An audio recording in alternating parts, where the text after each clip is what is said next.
Hi, I'm your ACS, the Homely Storyteller. Human relationships are very complex.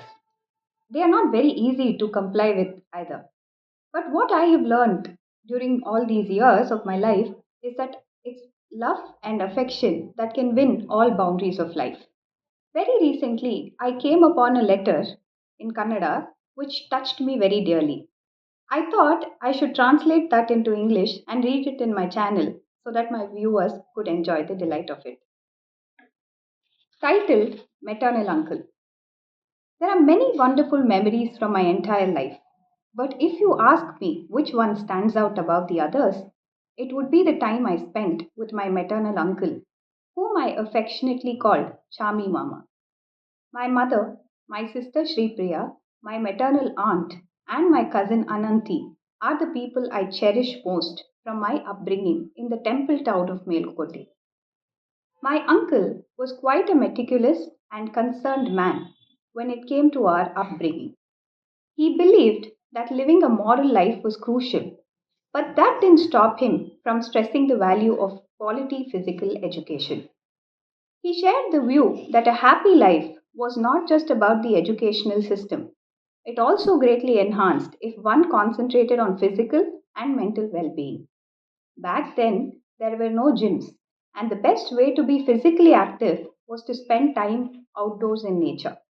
My first swimming session at Dalavai Lake, followed by practice session in Sringayangar Lakes, is still fresh in my memory.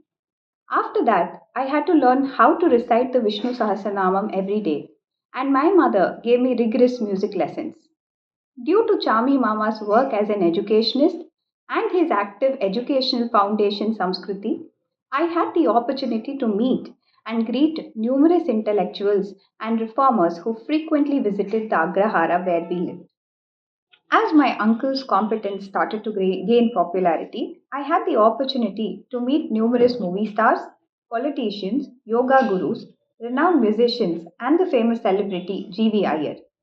I vividly remember the encounter I had with the film star Mr. Dilip Kumar and his wife Mrs. Saira Banu when my lovely cinematic temple town drew groups of people to shoot movies. I've had all these benefits thanks to my Chami Mama. That is what having a golden childhood really means, isn't it? After completing my elementary school education, I had to relocate to Bangalore for my secondary school education. It was my aunt Raji who hosted me. Even though I didn't see Mama as much, he still made time to come see me every month. I had a difficult time going to school in the city. I had to adjust to learning in English after receiving my education in Kannada. I struggled to cope at first, but I eventually managed to do so and finished third in my ninth grade class. However, I still felt inadequate, so I took the lead. What went from number 3 to number 1? Mama chuckled and asked me when I told him I was on the track race of improvement.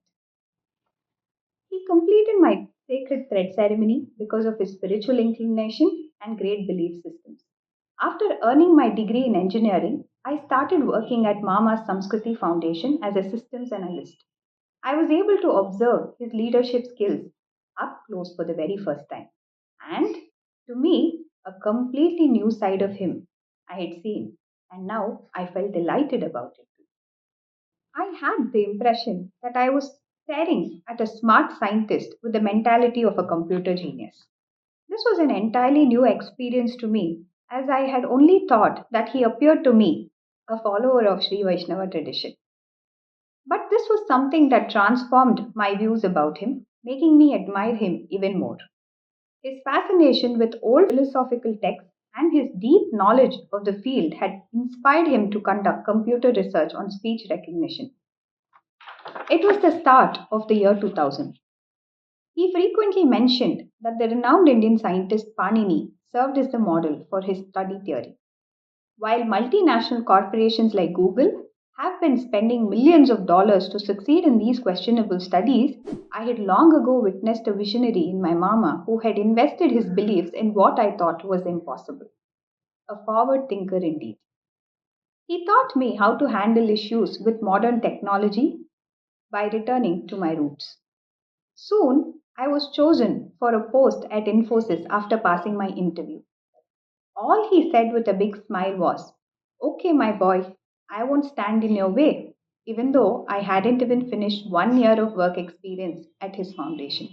My success as an engineer has been greatly influenced by the principles I learned from the foundation in the IT wing. My maternal aunt and uncle had a close relationship, and when she passed away in 2012, I could see that he was lonely and missed her a lot. However, his stronger side emerged, and I soon discovered that he was volunteering more for the organization and had begun to show interest in organic farming.